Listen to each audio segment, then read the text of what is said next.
हाँ जी, तो आप सभी लोग तैयार हैं?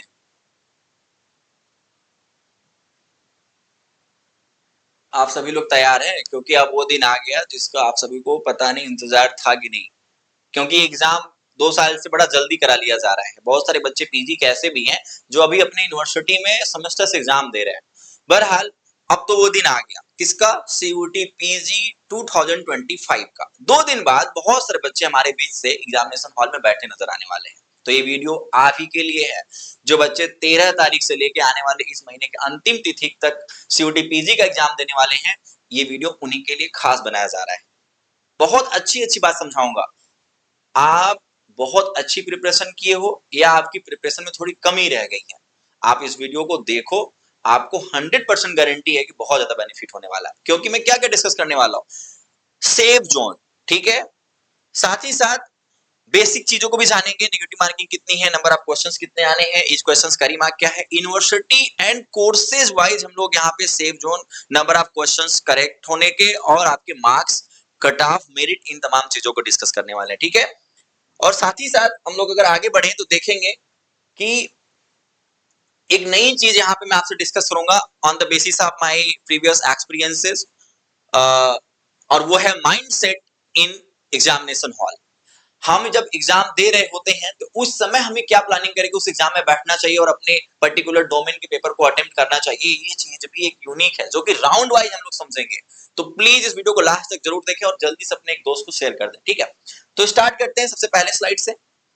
ये 2025 का अनऑफिशियल कट ऑफ डिस्कशन है। ये सबसे ज्यादा है कि हम लोग सेफ जोन के ऊपर डिस्कशन करने जा रहे हैं, ठीक है। जब ये फाइनली एग्जाम हो जाएगा तो आप इस चैनल की हिस्ट्री चेक करना, सबसे ज्यादा ऑफिशियल कट ऑफ लिस्ट यहीं पर डिस्कस होती है। काउंसलिंग में सबसे ज्यादा बच्चों को मदद भी यहीं से मिलती है। तो आज इस वीडियो को जो भी देख रहा है प्लीज सब्सक्राइब जरूर करना, अपने दोस्त को जरूर शेयर कर देना, ठीक है। तो स्टार्ट करते हैं। सबसे पहली चीज ये है बेसिक इंफॉर्मेशन। क्या कहता है इस एग्जाम का बेसिक इंफॉर्मेशन? ये कहते हैं कि आपके स्क्रीन पे उस दिन 75 क्वेश्चन आएंगे, 100 नहीं आएंगे, 75 आएंगे, 75 क्वेश्चंस आएंगे। और वो पूरे 75 क्वेश्चंस कंपलसरी होते हैं करना, अगर आपको आता है तो, ठीक है। जिसके लिए ईच क्वेश्चंस कैरी, अगर आप सही करते हो तो 4 मार्क्स, ठीक है। आप अगर एक क्वेश्चन सही करते हो तो आपको मिलेगा 4 नंबर। और इस तरीके से आपका हो जाता है टोटल पूर्णांक कितना? 300 मार्क्स का। ये 300 मार्क्स का पूरा आपका एग्जाम हो जाएगा जब आप 75 में 4 का गुणा करते हो तो आ जाएगा। अब यहाँ पे हम लोग जानते हैं कि निगेटिव मार्किंग क्या कहता है। निगेटिव मार्किंग क्या कहता है कि एक क्वेश्चन गलत करने पे 1/4 आपका डिडक्ट हो जाएगा, यानी एक नंबर डिडक्ट होगा। क्योंकि 4 है तो 4 का 1/4 क्या हो जाएगा? आप उसको एक दूसरे तरीके से देखोगे तो एक नंबर आपका जो है वो डिडक्ट हो जाएगा। एक नंबर कहां से डिडक्ट होगा? जो सही है, ठीक है। यानी कि आपने 2 क्वेश्चन सही किया और एक क्वेश्चन आपने गलत कर दिया, तो सही होने के मिलेंगे कितने? 8 नंबर टोटल, ठीक है। और इसके कितने हो जाएंगे? इसके 1 नंबर माइनस हो जाएंगे इसमें से, ठीक है। इस तरीके से बहुत सारे लोग इसको ऐसे भी कैलकुलेट करते हैं कि ये 4 अपना ले गया और एक और ले गया तो 5 माइनस हो जाएगा। ऐसा नहीं है, क्योंकि हम लोग इसको ऑलरेडी अलग जोड़ के देख रहे हैं। अगर हम इसको 3 करके देखते तब वहां पे माइनस करते हैं 5, लेकिन मैं तो ऑलरेडी यहाँ पे 2 को करेक्ट कर लिया और एक को गलत करेक्ट कर लिया, काउंट कर लिया, ठीक है। तो यहाँ पे नेगेटिव मार्किंग का बहुत से बच्चों का जो डाउट है वो क्लियर हो गया होगा। मेरे को एक कॉल आया था कुछ दिन पहले, उसमें एक डाउट ये था कि क्या सर इस 75 में अगर हम कोई क्वेश्चन छोड़ दें, भाई हमें 60 क्वेश्चन आ रहा है, 85 क्वेश्चन आ रहा है और हमने 20 क्वेश्चन छोड़ दिया, तो क्या ये 20 क्वेश्चन छोड़ने का एक एक नंबर नेगेटिव मार्किंग में जाएगा? नहीं, कंपलसरी होता है अगर आपको आता है तो। अगर आप क्वेश्चन छोड़ते हो तो यहाँ पे 0 मार्किंग होगा, आपका कोई नंबर नहीं कटेगा, ठीक है। ओके, ये तो बेसिक चीजें थी। अब हम लोग जानते हैं यूनिवर्सिटी वाइज फाइनली क्या कट ऑफ बनेगा। तो हम लोग इसको मार्क्स पे काउंट नहीं कर रहे हैं, हम लोग इसको क्वेश्चंस की बेसिस पे काउंट कर रहे हैं। ध्यान देना, ये जो लिखा हुआ है नंबर नहीं लिखा है, ये क्वेश्चंस लिखा हुआ है। कौन सा क्वेश्चन लिखा है? करेक्ट क्वेश्चन लिखा हुआ है, ठीक है।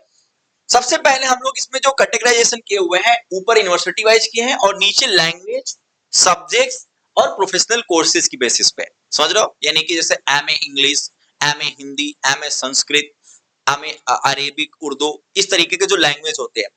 सब्जेक्ट्स वाइज भी मैंने कैटेगराइजेशन किया हुआ है, like MA geography, history, psychology, philosophy, इस तरीके से। और प्रोफेशनल कोर्सेज में लाइक एमबीए, लॉ, एमटीटीएम, ऐसे बहुत सारे कोर्सेज जो प्रोफेशनल कोर्सेज में आते हैं, आईआरटीएम, एमएसडब्ल्यू, ये तमाम चीजें, ठीक है। यहाँ पे जनरली मैं जो यूनिवर्सिटीज लिख रखा हूं ये टॉप यूनिवर्सिटीज में आती हैं। लाखों बच्चे जो है वो यही पढ़ना चाहते हैं और इन यूनिवर्सिटीज के पास सीटें भी ठीक ठाक है। डीयू के पास सबसे ज्यादा है। उसके बाद जेएनयू में बहुत कम सीटें होती हैं, वो भी बस लैंग्वेज की सीटें उनके पास। और बीएचयू में सीटें भी ठीक ठाक होती हैं। 4-5 हजार 6 हजार एडमिशन इधर भी हो जाएगा। यहाँ तो 50,000 से ऊपर ही एडमिशन होगा, इनकी बहुत से एफिलिएटेड कॉलेजेस हैं। और इधर भी कुछ हजारों में एडमिशन हो जाता है। बाकी जेएमआई के पास भी सीटें लिमिटेड है, तो इसके कट ऑफ को आप लोग जेएनयू के बराबर ही समझ के चलना, क्योंकि इनके जो सीटें हैं वो कम है और इनके बच्चे जो है ना ऑलरेडी जो यूजी कर रहे होते हैं वो आपके कंपटीटर होते हैं। ठीक है, तो अपने एक इसका भी जो स्टार्टअप है वो हाई है। बाकी अदर में आप बहुत सारी यूनिवर्सिटीज को काउंट कर लो। ठीक है, तो हमें जो पूरा खेल खेलना है वो पर्टिकुलर इस यूनिवर्सिटी के लिए खेलना है, तो बाकी अपने आप जो है वो तो नीचे मिलता ही है फ्री ऑफ कॉस्ट में। समझ गए मेरी बात? तो सबसे पहले हम लोग लैंग्वेज को जेएनयू के लिए देखते हैं, यानी कि एमए इंग्लिश, हिंदी, इस तरीके से जो भी लैंग्वेज के सब्जेक्ट्स हैं उनके लिए। अब देखो पश्तो है, पार्सियन है, उर्दू है। अब जब इन सब्जेक्ट्स की बात करूंगा तो ये तो ऑलरेडी बहुत कम बच्चे हैं, इनके तो फॉर्म ही 1000-2000 कभी कोई पढ़ते हैं। समझ रहे हो कि नहीं? बहुत कम बच्चे। तो ऐसे में अब इन यूनिवर्सिटीज में ऐसे लैंग्वेजेस गल्फ कंट्री के लैंग्वेजेस हैं या जो बहुत पुराने लैंग्वेज हैं, तो वहां पे तो कटा बहुत डाउन हो जाता है। लेकिन मैं फेमस लैंग्वेज बात कर रहा हूँ, हिंदी, इंग्लिश, संस्कृत, इस तरीके से। तो यहाँ पे लगभग स्टार्टिंग में जेएनयू के लिए आपको 75 में 65 से 60 क्वेश्चन सही करना पड़ेगा, सही करना पड़ेगा। ठीक है, यानी अगर आपने 75 पूरा भी कर दिया, क्योंकि ये बहुत अच्छा मार्क्स ले आएगा, अगर आपने पूरा कर भी दिया तो लगभग आप जो माइनस में जाओगे वो 10 नंबर तक अगर माइनस में जाओगे, अगर 65 आप सही करके आ रहे हो। ठीक है, यहाँ पे इसको आप कर लेना 70 कर लेना। ठीक है, अगर आप 65 सही कर रहे हो और फिर आप 10 उसमें गलत भी कर दिए तो 10 माइनस करके, लेकिन फिर भी जो 65 की वैल्यू आ रही है वो एनएफ है आपके एडमिशन के लिए। जेएनयू में आप एडमिशन लेने के लिए कहीं ना कहीं दावेदारी दिखा सकते हो। ठीक है, अगर हम लोग कुछ सब्जेक्ट्स उसमें बहुत रेयर में है, अगर उसकी बात कर ले तो उसके लिए भी जेएनयू में लगभग 60 से 65 क्वेश्चन सही करने की दावेदारी रखनी पड़ेगी, ध्यान देना। लेकिन यहाँ पे एक केस है। ठीक है, वो केस ये कहता है कुछ सब्जेक्ट्स ऐसे होते हैं ना जो कि इतना स्कोर किया ही नहीं जा सकता है, और ये कोई भी सब्जेक्ट हो सकता है। एग्जाम्पल के तौर पे लास्ट ईयर देखा गया कि जो होम साइंस है, ठीक है, होम साइंस जो है इसमें हाईएस्ट ही बना 151, 151 हाईएस्ट ही बना इस सब्जेक्ट्स में। तो जाहिर सी बात है यहाँ पे तो इसका मतलब ये हो गया ना कि हम कुछ भी कर लें 60-65 अगर किए होते तो हाईएस्ट इतना कम तो होता ही नहीं भाई, हाफ पे खड़ा है, लिटरली हाफ पे खड़ा ही है। तो यहाँ पे आपको समझना पड़ेगा कि हम उस एग्जाम में अपना बेस्ट देने की कोशिश करें। इसीलिए आगे की जब स्लाइड समझाऊंगा ना तो उससे अंदाजा लग जाएगा कि हम एक्चुअली अपने एग्जामिनेशन हॉल में क्या करने वाले हैं। कैसे अंदाजा लगेगा कि ये 60-65 करने पे हमें एडमिशन मिलेगा या हमें उससे कम क्वेश्चन करने पे भी एडमिशन के चांसेस है। इसीलिए मैं बोल रहा हूं कि इस स्लाइड तक रुकना जरूर प्लीज। ठीक है, एक दूसरा एग्जांपल देखते हैं, जैसे साइकोलॉजी। साइकोलॉजी का लास्ट पता क्या हुआ? पूरे में पूरे मार्क्स आ गए, पूरे में पूरे मार्क्स आ गए। जितने का पूर्णांक था ना उतना पूरा बच्चे, बहुत सारे बच्चे ला दिए इसमें, क्योंकि पेपर आसान था। तो ऐसा होता रहता है, अप डाउन भी होता रहता है। अब ये कैसे पता चलेगा कि पेपर आसान है, ये मैं नेक्स्ट स्लाइड पे डिस्कस करूंगा। अगर हम लोग आगे बढ़ते हैं तो देखते हैं कि डीयू के लिए लगभग 55 क्वेश्चन, लैंग्वेज में अगर जाना है तो। ठीक है, लगभग 55 क्वेश्चन। देखो बेस्ट देना हो तो आप जितना भी अच्छा करके आओ, लेकिन ये वो लेवल है जिसपे आपको लगभग अपने आप को रोकना है। ठीक है, इस लेवल तक आपको पहुंचना है, और वह है 55 क्वेश्चन, 55 क्वेश्चन करेक्ट करना। ठीक है, अब ध्यान देना कि 55 अगर मैं सही करने के लिए बोल रहा हूं तो इसका मतलब आपको गलत मुश्किल से 5 यानी 60 करके 55 सही होना चाहिए। बस 5 नंबर माइनस होना चाहिए। ये नहीं कि आप 75 पूरा कर दिए और उसमें 55 सही है तो फिर आप 20 नंबर माइनस भी अभी जाने वाले हो। समझ गए कि नहीं मेरी बात? यानी कि आप 55 देख रहे हो, 55 तो एकदम एग्जैक्टली करेक्ट करके कभी नहीं आने वाले हो, तो उससे ज्यादा क्वेश्चन करोगे, यानी कि आप करोगे लगभग 58-60 और उसमें आपका 55 सही होना चाहिए। समझ गए मेरी बात? कुछ ऐसा ऐसा नहीं है कि आप 70-75 पूरा अटेम्प्ट कर दिया और उसमें आपका 50 सही हो रहा है तो आप निगेटिव में भी जा रहे हो इधर, ध्यान देना। तो ऐसे में हमें बच के अटेम्प्ट करना है।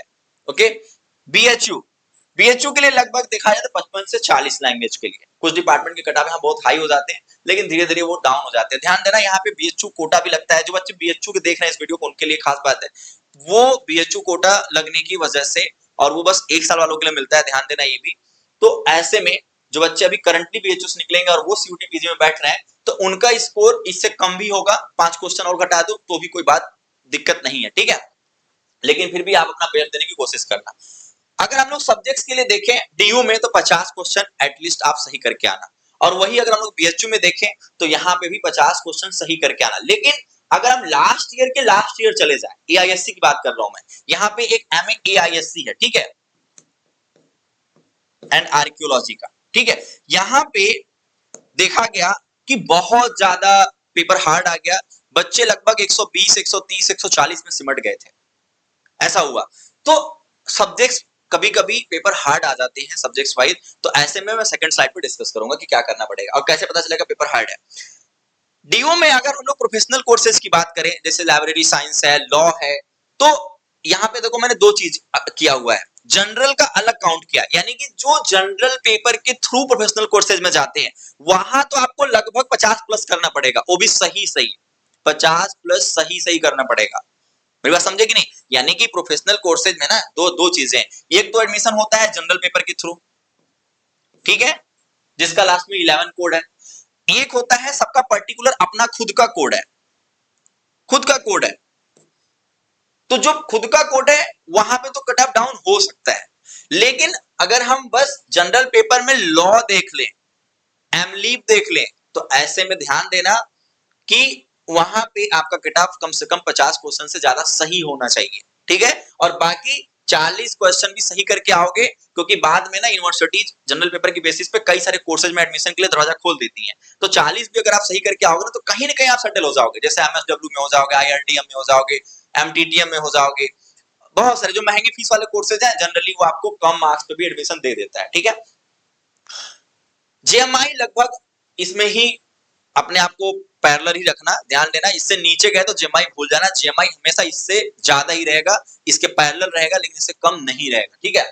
और बाकी आप अपने अपने आप को हमेशा ध्यान देना, एक लास्ट नंबर आप करेक्ट क्वेश्चन के लिए एक वैल्यू दे रहा हूं जो सभी के लिए है, यूनिवर्सल, यानी कि तब आप सपने देख पाओगे कि आपका एडमिशन होने के चांसेस है कहीं भी, और वो है 35 क्वेश्चन कम से कम सही करके आना है। लेकिन इसमें बस 40 से 45 क्वेश्चन ही करेक्ट अटेम्प्ट करना, ठीक है।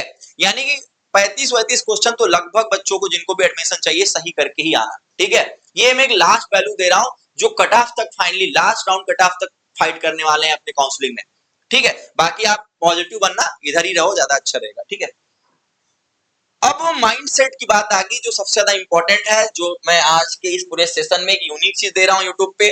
मुझे इस बात की पूरी गारंटी है कि लोगों ने कभी इस पे बातें नहीं की, कभी किसी ने डिस्कस नहीं किया, और प्लीज इस वीडियो को जरूर यहां से देखना शुरू करें और सीरियसली समझने की कोशिश करें कि ये कौन से ऐसे टिप्स हैं जो हमें सच में अपने एग्जाम में फॉलो करना चाहिए। सबसे पहले इस चीज से हटके बता देता हूं, आप अगर एंजाइटी फील करते हो तो आप पानी जरूर पी लीजिएगा, एक दो घुट बस, वो बहुत रिलीफ करता है, बहुत रिलीफ करता है। और दूसरा, लंबी सांसें लेनी है। अगर ऐसा एक बच्चे के साथ भी फील होता है, ये दो मंत्र मेरा जरूर याद रखो, थोड़ा सा पानी, ये नहीं कि इतना ज्यादा पी लो कि आपको टॉयलेट लग जाए, आप बस थोड़ा सा पानी पी लो, बस गला जो आपका सूख रहा था वो गीला हो जाए, और आप कम से कम 5 से 10 बार लंबी सांसें ले लेना।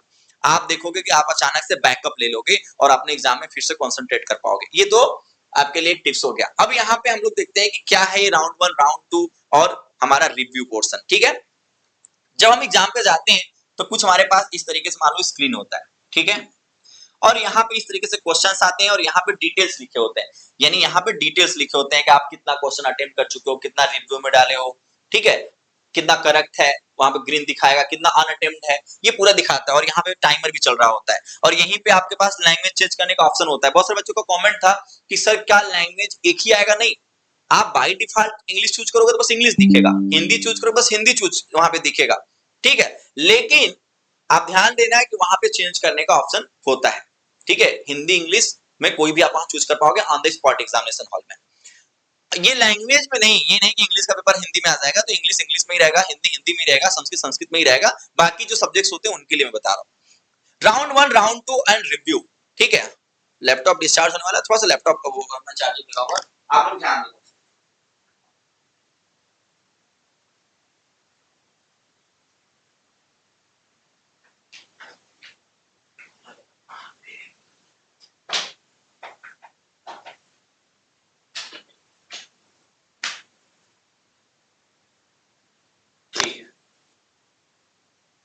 ओके तो finally round 1, round 2 and round 3। अब यहाँ पे बात ध्यान से समझो, हमारे स्क्रीन पे एक नंबर से क्वेश्चन शुरू होगा, यहाँ पे कोई भी सेक्शन नहीं डिवाइड है, यहाँ कोई सेक्शन नहीं होता है। पहले के समय में होता था सेक्शन पार्ट 1 पार्ट बी, आप पार्ट 1 में डायरेक्टली जा सकते थे, पार्ट बी में डायरेक्टली जा सकते थे, कोई डिवाइडेशन नहीं था। यहाँ तो एक बार में स्क्रीन पे पूरा क्वेश्चन आ जाएगा, और वो कैसे आएगा, 1 से स्टार्ट होगा और 75 पे एंड हो जाएगा।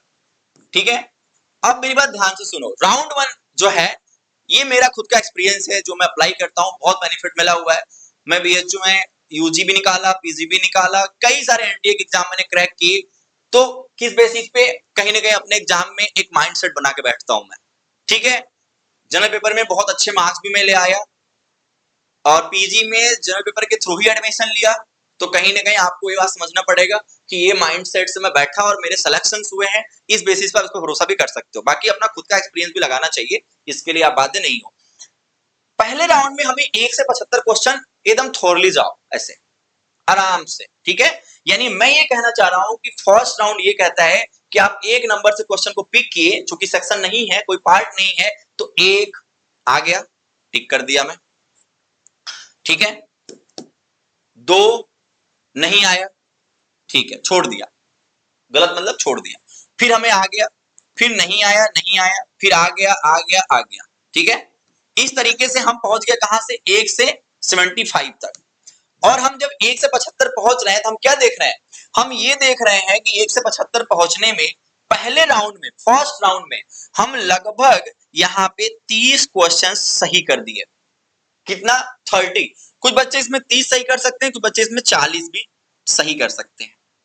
मेरी बात समझे कि नहीं। यहाँ पे जो टाइम मिला है टोटल आपके पास 90 मिनट्स मिला हुआ है, 90 मिनट्स समय मिला हुआ है। और आप देखोगे कि फर्स्ट राउंड 1 घंटा लगा, 1 घंटा लगा। टारगेट बना लेना कि फर्स्ट राउंड में 1 घंटा से ज्यादा नहीं लगना चाहिए, 1 घंटा लगा, और आप 30 से 40 क्वेश्चन अटेम्प्ट कर लिए। इसमें सही होने के चांसेस कितने हैं आप कमेंट करके बताओ। जब कोई बच्चा एग्जाम में बैठता है और वो पहला राउंड एग्जाम टिक कर रहा है, क्वेश्चंस को देख रहा है और सॉल्व कर रहा है, तो आप बताइए कि इस अटेम्प्ट किए क्वेश्चन में कितना भी हो, 20, 30, 40, 50, 60, कितना भी हो, करेक्ट होने के परसेंटेज कितने हो सकते हैं, मैक्सिमम। यानी कि ज्यादा से ज्यादा चांस है कि वो 90% हो सकते हैं। मानते हो कि नहीं, क्योंकि पहला अटेम्प्ट है, और जनरली हम उन्हीं क्वेश्चंस को अटेम्प्ट कर रहे हैं जो मुझे आता है। 90% से ज्यादा चांसेस है कि ये क्वेश्चन सही है। इसका मतलब हम पहले राउंड में यह अंदाजा लगा लिए कि पेपर मेरा मॉडरेट है, या मेरा पेपर इजी है, या हार्ड है। क्योंकि आपने पढ़ाई करते वक्त लास्ट ईयर का कट ऑफ देखा है, आपने लास्ट ईयर का पेपर देखा है, आप अपनी पढ़ाई किए हो, सब्जेक्ट से क्वेश्चन जानते हो। तो अगर ये 20 में रुक जा रहा है पहले राउंड में, देखो बहुत अच्छी ट्रिक बता रहा हूं, यहां से अंदाजा लगा पाओगे कि आपको आगे क्वेश्चन कितने अटेम्प्ट करने हैं। अगर आप 20 में फर्स्ट राउंड रुक गए, यानी फर्स्ट राउंड लगाया एकदम ऑनेस्टली, पहला राउंड में आपको ऑनेस्टली टिक करना है, जो आता है वही टिक करो। अगर आप 20 पर रुक गए और पढ़ने में अच्छे हो और आपको प्रीवियस ईयर का नॉलेज है और आप 20 पर रुक गए, तो समझ जाओ कि पेपर हार्ड होने वाला है। और ऐसे में जो मैं स्टार्टिंग बता रहा था कि आपको 60-65 क्वेश्चन सही करना पड़ेगा, अब वो घट के 50 में समझ जाएगा। 50-55 सही करोगे तो भी एडमिशन मिलेगा। समझे कि नहीं मेरी बात आप लोग, यही बात मैं बोल रहा था। लेकिन अगर ये आप 40 तक पहुंच जा रहे हो, स्मूथली 40 तक पहुंच गए, फर्स्ट राउंड सॉल्व किया और स्मूथली आप 40 तक पहुंच गए, अगर आप 40 तक पहुंच गए, तो मेरा कॉन्सेप्ट ये कहता है पेपर इज इजी, पेपर आसान है। अब हमें कहीं ना कहीं 60-65 सही करना ही पड़ेगा, या 50 से ज्यादा ही करना पड़ेगा, 55 से ज्यादा ही करना पड़ेगा। समझ गए मेरी बात, ये फर्स्ट राउंड कहता है। ठीक है, अब हम फर्स्ट राउंड में लगभग 40 से 30 क्वेश्चन सही कर चुके हैं, 1 घंटा हमारा जा चुका है। और अगर हम 40 सही कर चुके हैं तो हमारे पास एक टारगेट मिल चुका है, और वो टारगेट मिल गया है कि कम से कम हम 50 से 55 क्वेश्चन अब करेंगे, किसी भी कीमत पे 50 से 55 हम लोग अब अटेम्प्ट करेंगे। ठीक है, क्योंकि हम लोग ये जान गए हैं कि पेपर इजी है, हमें अंदाजा लग गया। अब हम लोग सेकेंड राउंड स्टार्ट करेंगे। सेकेंड राउंड स्टार्ट करने का 2 तरीका है। यहाँ पे मैं अभी स्क्रीन बनाया था, ये जो स्क्रीन है, इस स्क्रीन में जो आप क्वेश्चन अटेम्प्ट कर देते हो वो वहां पे ग्रीन कलर का हो जाता है, green green green green green green, और जो आप छोड़े होते हो वो व्हाइट होता है। तो 2 चीजें, या तो आप यहां से कर्सर से क्लिक करके आप एकदम एक एक क्वेश्चन पे जाके देखो अटेम्प्ट हुआ कि नहीं, या आप डायरेक्टली इसी क्वेश्चन पर क्लिक करके आप जा सकते हो। यानी कि आप 26 नंबर अटेम्प्ट नहीं किए हो तो डायरेक्टली 26 नंबर पे आप क्लिक करोगे, और पता कैसे लगा कि ये नहीं अटेम्प्ट है, वो व्हाइट कलर का होगा या डिफरेंट कलर का होगा। आप जैसे ही क्लिक करोगे डायरेक्टली वही क्वेश्चन ओपन हो जाएगा, तो टाइम बचेगा और आप सेकेंड राउंड में उन सभी क्वेश्चंस को एक कंटिन्यूअसली देखोगे कि ये आपको क्वेश्चन आ रहा है कि नहीं। मेरी बात समझ गए? अब सेकेंड राउंड में ऐसा क्या हो जाएगा कि आपको आने लगेगा। पहली चीज, कई बार हमारा माइंड स्टक हो जाता है, सीज्ड हो जाता है, बैन हो जाता है, वर्क नहीं करता है और हम क्वेश्चन देखते हैं याद नहीं आ रहा है, ओ माय गॉड वो भूल रहा है यार, और आप आगे निकल जाते हो। और एग्जाम में ऐसा ही करना चाहिए, किसी एग्जाम पे समय थोड़ा भी नहीं देना, किसी क्वेश्चन पे थोड़ा भी समय नहीं देना चाहिए, आप आगे बढ़ो। और सेकंड राउंड में ऐसे क्वेश्चंस बनने लगते हैं, अगर आपके साथ 5 क्वेश्चन के साथ ऐसा हुआ है तो 3 क्वेश्चन आप सेकंड राउंड में लगा लोगे, यानी 5 क्वेश्चन आप भूल रहे हो, सेकंड राउंड में देखते आप क्लिक कर दोगे, ऐसा साइकोलॉजिकली प्रूव्ड है। आप ये समझ जाओ कि एग्जाम में अक्सर हमारा माइंड, हमारा आइज वहीं जाता है, उन्हीं ऑप्शंस पे जाता है जो हम कहीं ना कहीं पढ़े होते हैं। भाई कनेक्ट तो बहुत कम लोग एकदम एग्जैक्टली क्लिक करके आते हैं, मैक्सिमम वहां बैठ के क्या कर रहे होते हैं, हम पढ़े होते हैं और हम सही गेस कर पाते हैं, मैक्सिमम बच्चा यही एग्जाम में कर रहा होता है, समझ गए कि नहीं। तो यहाँ पे सेकंड राउंड में हम टारगेट बना के चलेंगे, अब हर बच्चे का अलग टारगेट होगा कि हम फर्स्ट राउंड में कितना किए, उसी हिसाब से सेकंड राउंड में अपना टारगेट फिक्स कर लो। मैं एक एग्जांपल सेट कर रहा हूं 10 क्वेश्चन का, तो सेकंड राउंड में हमें 10 क्वेश्चन करना है, तो 10 में से 3 क्वेश्चन कैसे अटेम्प्ट हो गए हमारे, वो देखते ही अटेम्प्ट हो गए, क्योंकि वो स्टार्टिंग में नहीं आ रहा था, बाद में याद आ गया हमें। अभी हमें और कितने क्वेश्चन करने हैं, 7 क्वेश्चन और करने हैं। अब हम 7 क्वेश्चन किस बेसिस पे करेंगे, ऑप्शन एलिमिनेशन मेथड आप लगा सकते हो, प्रोबेबिलिटी लगा सकते हो। ऑप्शन एलिमिनेशन मेथड ये कहता है कि आपके पास 1 2 3 और 4 ऑप्शन है, लेकिन आप क्वेश्चन देखने के बाद एग्जैक्ट ये बता पा रहे हो कि इसमें तीसरा चौथा तो किसी कीमत पे नहीं हो सकता है, किसी कीमत पे नहीं हो सकता है।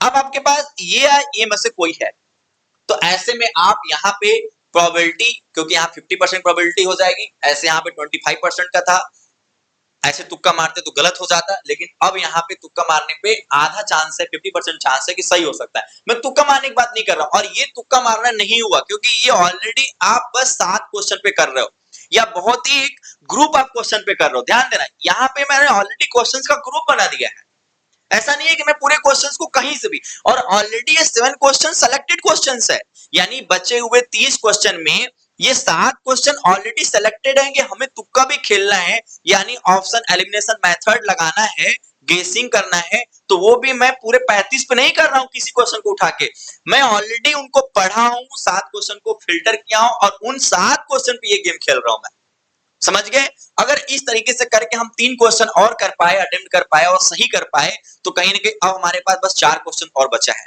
ठीक है। अब उन 4 क्वेश्चन को करने का तरीका जो है वो थोड़ा सा विचित्र हो जाएगा, और वो विचित्र ये हो जाएगा कि हम 4 में से ऑप्शन एलिमिनेशन मेथड को एक पे ले आएंगे, कोई एक हम कहीं ना कहीं कैसे भी करके गलत करेंगे कि ये नहीं हो सकता है, और फिर उस पर हम प्रोबेबिलिटी खेल सकते हैं। दूसरा तरीका और भी है, हम ऐसे क्वेश्चंस को पकड़ लेंगे, कैसे क्वेश्चंस को, जो 1 2 3 4 ए बी सी डी और ऐसे ऐसे होता है, ऐसे ऐसे याद है, वहां पे क्रॉस लगी होती है। आप ऐसे क्वेश्चंस को थोड़ा समय देकर अगर पढ़ोगे ना, आई एम श्योर आप वहां पे 3 4 ऑप्शन आराम से एलिमिनेट कर दोगे, और एक कड़ी अगर आपकी मिल गई ना, एक कड़ी मिल गई, देखो होता क्या ना, एग्जाम में हम लोग बड़े क्वेश्चन को देख के बढ़ जाते हैं, ऐसे निकल जाते हैं स्क्रीन से, और फिर हमें याद आता है काश हम इसको देख लिए होते, काश हम इसको देख लिए होते, ऐसा ही होता है।